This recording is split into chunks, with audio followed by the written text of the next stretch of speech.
To be honest, it's something that we've actually wanted to do since high school.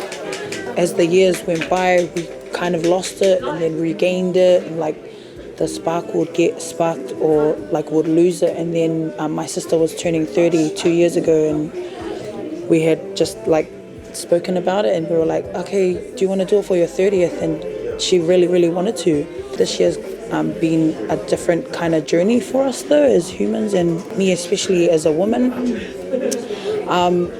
Working on my Samoan song and my album, and like just really reclaiming myself as a woman and with my cultural identity as well. And it just only made sense that we got it done.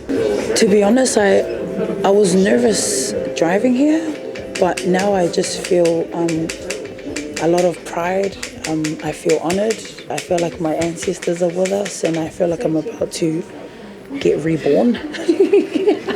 Yeah, that's basically how I feel. It's like my reincarnation.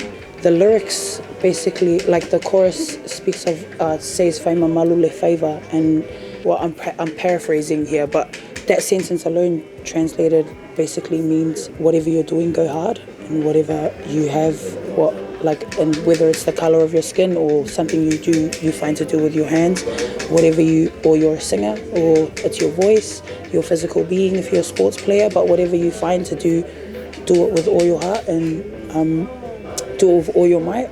And I feel like with me and this journey that I've been on and reclaiming myself, my identity and my culture, it only made sense that I do go all the way and go hard. And it just happened that this process ended up being intertwined into me going hard.